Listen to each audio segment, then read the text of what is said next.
Morning class 11। आज हम लोग देखेंगे कि कुछ डाटा ऑर्गेनाइजेशन में हम लोग कुछ क्लासिफिकेशंस को पढ़ रहे थे। इसको हम लोग चार क्लासिफिकेशंस पढ़े थे, जिसके बारे में पहला क्लासिफिकेशन आता था जियोग्राफिकल, क्रोनोलॉजिकल, क्वांटिटेटिव और क्वालिटेटिव डेटाज। ये चार क्लासिफिकेशंस थे।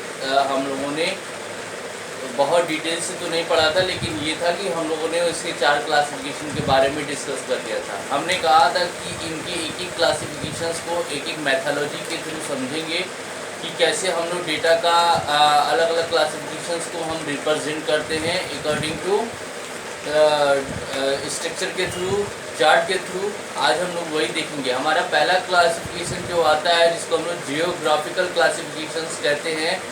जियोग्राफिकल क्लासिफिकेशंस में पहला, जियोग्राफिकल का मतलब ही होता है भौगोलिक रूप से, जिसमें हम लोग उस प्लेस को डिफाइन करते हैं जिस प्लेस का हम लोग मेज़रमेंट करना होता है, चाहे वो स्टेट लेवल का हो, चाहे सिटी लेवल का हो, चाहे या कंट्री लेवल का हो। तो हम लोग जब जियोग्राफिकल बिहाफ पे हम लोग इसका मेज़रमेंट करते हैं, तो जियोग्राफिकल रूप से हम इसका हम लोग डेटा को प्लेस करते हैं, ऑर्गेनाइज करते हैं।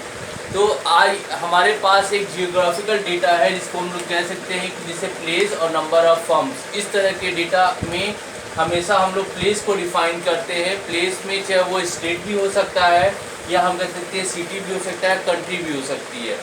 ठीक है, तो यहाँ पे हमने स्टेट को लिया गया है। जैसे कि यहाँ पे पंजाब स्टेट है, हरियाणा और यूपी स्टेट इसमें दिखाया गया है जियोग्राफिकल बिहाफ पे। अब ऐसे में हमें क्या करना है, हम इसको ये नंबर ऑफ फॉर्म्स अगर देखा जाए, इसको समझ लीजिए कि अगर पंजाब में देखा जाए तो नंबर ऑफ फॉर्म्स की संख्या 30 है, हरियाणा में 20 है और यूपी में 15 है। तो इसको अगर हम लोग एक तरह से स्ट्रक्चर के थ्रू देखा जाए तो वो हम कैसे बना सकते हैं, रिप्रेजेंट करते हैं डेटा स्ट्रक्चर्स में, जिससे हम आसानी से समझ सकें। ये देखेंगे, ये कोऑर्डिनेट ज्योमेट्री का एक पार्ट होता है, जिसमें हम लोग एक्स कोऑर्डिनेशंस और वाई कोऑर्डिनेशंस डिफाइन करते हैं। एक्स कोऑर्डिनेशंस में ये हमारा ओरिजिन पॉइंट होता है, जहाँ से हमारा एक्स की दूरी हम लोग चलते हैं, और ये हमारा वाई पॉइंट होता है, जिसको हम लोग कहते हैं क्या है, ये हमारा वाई एक्सिस माना जाता है। ठीक है, यहाँ पे एक्स एक्सिस पे हम प्लेस को डिफाइन कर देंगे। एक्स एक्सिस पे हम लोग प्लेस को डिफाइन करते हैं, और वाई एक्सिस पे हम नंबर ऑफ फॉर्म्स को डिफाइन करेंगे, नंबर ऑफ फॉर्म्स। ठीक है, अब इस प्लेस पे हमारे पास पहला प्लेस क्या है, पंजाब है, तो हम यहाँ पे पंजाब को डिफाइन कर देंगे, पंजाब। फिर दूसरे प्लेस पे हमारे पास कौन सा फॉर्म है, हरियाणा, तो हरियाणा हम लोग यहाँ पे दर्शा देते हैं। और थर्ड प्लेस पे हमारे पास क्या है, यूपी। यूपी हमने तीनों प्लेस हमने दिखा दिए हैं इस चार्ट में। अब हमें नंबर ऑफ फॉर्म्स को दिखाना होता है, तो ये हम कैसे इसका स्केलिंग बनाया जाता है, ये स्केलिंग हम लोग कैसे बनाते हैं, हम सबसे कम से कम दूरी को स्केल मानते हैं, ऐसे स्केल बनाते हैं। जैसे कि अगर हम देखा जाए तो सबसे मिनिमम डिफरेंस पॉइंट को स्केल मानते हैं। जैसे कि अगर हम 35 से 20 को अगर माइनस करेंगे तो 5 बचेगा, या 30 से 20 को माइनस 10 बचेगा, या आप 30 से 25 को माइनस करते हैं तो आपका 5 बनता है। तो मिनिमम जो डिफरेंस होते हैं उसी की स्केलिंग करते हैं। आइए हम लोग पहले स्केलिंग करेंगे। 5, दूसरी हमारे पास आएगी 10, तीसरी आएगी 15, चौथी आएगी हमारे पास 20, और हमारे पास ये आएगी चौथी, पांचवी आएगी 25, और फिर उसके बाद हमारे पास स्केलिंग होगी 30, और इसके बाद हमारे पास आती है 35। ये 35 ये स्केल हमने बना दिया। अब देखिएगा 30 हमें पंजाब की नंबर ऑफ फॉर्म सबसे ज़्यादा है, जिसको हम लोग कह सकते हैं 30। तो ऐसे में हम जब कॉलम चार्ट ड्रॉ कर रहे हैं, कॉलम चार्ट का मतलब होता है कि हम यहाँ पे कॉलम ड्रॉ करेंगे। तो कॉलम चार्ट ड्रॉ करने के लिए हम लोग कुछ इसकी खूबी भी होती है। इस तरह से हम लोग कॉलम चार्ट ड्रॉ कर देंगे। यहाँ पे लिख देंगे 30 और इसमें अगर हम लिख सकते हैं पंजाब। अगर पंजाब नहीं भी लिखते हैं तो भी चल जाता है, या हम इसको अलग तरीके से ड्रॉ करके इसमें दिखा सकते हैं। इस तरह से हम इसको दिखा सकते हैं, ठीक है। फिर हमारे पास क्या आता है 20। अब 20 को हम कैसे दिखाएंगे? हरियाणा हमारा है 20। अब 20 को हमें दिखाने के लिए ऐसे हम कर देंगे और ऐसे ऐसे। हर एक डेटा सीरीज का जो पैटर्न होता है वो डिफरेंट होना चाहिए। अगर एक अच्छा आपको चार्ट रिप्रेजेंटेशन करना है तो हर डेटा सीरीज का पैटर्न डिफरेंट होना चाहिए। अब यूपी दिखाना है तो यूपी कितना है 25 है, यानी कि यूपी का ग्राफ इस तरह से आएगा। यूपी में नंबर ऑफ फॉर्म्स कितने हैं 25, तो ये आपका 25 होगा। 30, 20, 25। अब इसका पैटर्न आपको दिखाना है तो आप ऐसे सीधे सीधे दिखा सकते हैं। ये हमारा डेटा रिप्रेजेंटेशन होता है। जब हम चार्ट के थ्रू डेटा को ऑर्गेनाइज करते हैं तो आसानी से हम लोग फाइंड आउट कर लेते हैं कौन सा हमारा जो कह सकते हैं कि डेटा सीरीज है जो सबसे बड़ा है। अगर हमारा ये बड़ा है तो यानी कि ये 30 है, ये 20 है, ये 25 है, ऐसे हम लोग देख सकते हैं। फिर इसी तरह से हमारे पास क्रोनोलॉजिकल्स का मतलब होता है कि एक सिंपल क्रोनोलॉजिकल का मतलब इसमें हम बता दें कालानुक्रमित, जिसमें हम लोग काल को रिप्रेजेंट करते हैं, जिसमें ईयर भी हो सकता है, मंथ भी हो सकता है, वीकली भी हो सकता है। तो ये हम एक तरह से काल को यानी कि ईयर को यहाँ पे डिफाइन किया गया है। अगर ईयर भी यहाँ पे अगर आपको कुछ दिखाना है तो आप इसको भी ऐसे बना सकते हैं।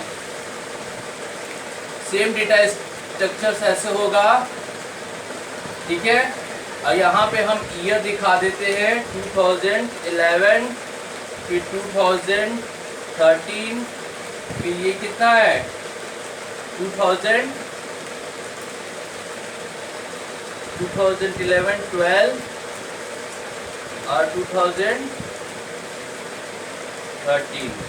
इसको अगर क्रोनोलॉजिकल्स में दिखाएंगे तो इसमें भी मिनिमम डिफरेंस 5 का आ रहा है, लेकिन हमारे पास 5 इतना बड़ा है नहीं, तो हम क्या करेंगे, हमारे पास ये स्केल छोटा पड़ गया है तो हम ऐसे में स्केल को हम 20 का भी बना सकते हैं। जैसे कि है अगर हम 10 का बनाएं तो भी सही, 10 नहीं बन पाएगा, 20 का बनाते हैं। 20 के बाद क्या हो जाएगा, ये आएगा आपका 40, ये 60, ये 80 और ये 90, नहीं 80, ये 100। ओके, ऐसे में अगर आपको रिप्रेजेंट करना है 20 है तो इसमें 4 भाग होते हैं, 1, 2, ठीक है। तो अभी हमारा पहला क्या है 95 है, तो 95 हमारे यहाँ पे आएगा ना, ये पॉइंट्स हमारा, इसको हम 4 भाग में डिवाइड कर लेते हैं, ये हमारा 95 होता है। तो हम पहला हमारा 80 है, तो 80 2011 क्या है 80 है, तो 80 का हम ऐसे बना लेंगे, ठीक है। ये हमारा 80 का 1 है। फिर हमारे पास 90 है, तो 90 हमारा कहाँ हो जाएगा, ये पॉइंट्स पे होंगे 90, ये ऐसे 90, ये हमारा 90 आएगा यहाँ पे, ठीक है।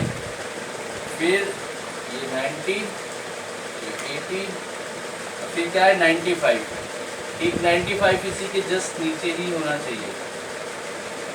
ये हमारा 90 हो गया और इसी के जस्ट ऊपर थोड़ा सा जाएंगे हम लोग तो 95 है।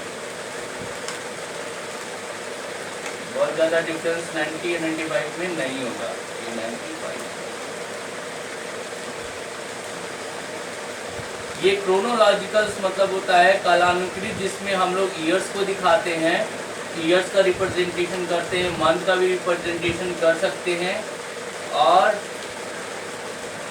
ईयर मंथ्स का रिप्रेजेंटेशन इसमें हम लोग कर सकते हैं। इसी को हम लोग कहते हैं क्रोनोलॉजिकल्स रिप्रेजेंटेशन। आज हम लोग केवल इतना ही पढ़ेंगे क्रोनोलॉजिकल्स, रिप्रेजेंटेशंस कैसे करते हैं। ठीक है, तो ये चीज़ हो गया। अगर आप इसमें कुछ पैटर्न बताना चाहते हैं तो ऐसे करके एक पैटर्न बता सकते हैं कि ये आपका पंजाब जो है ये पैटर्न है। ठीक है, हरियाणा का पैटर्न आप बता सकते हैं यहाँ पे ऐसे, हरियाणा ऐसे डॉट डॉट। फिर आपका यूपी का पैटर्न बताना चाहते हैं, ये तो मैंने ऐसे डायरेक्ट कर दिया, आप इसको अलग से लिख सकते हैं। इस तरह से पैटर्न डिफाइन करते हैं। ठीक है, तो ये था हमारा क्रोनोलॉजिकल्स और जियोग्राफिकल्स हमने आज पढ़ लिया। अब कल हम लोग पढ़ेंगे क्वांटिटेटिव डेटा का रिप्रेजेंटेशन कैसे करते हैं और क्वालिटेटिव डेटा का रिप्रेजेंटेशन कैसे करते हैं।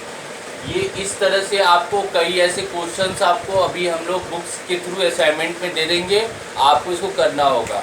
ठीक है, और किसी भी तरीके की प्रॉब्लम आती है तो आप पूछ सकते हैं। Thank you.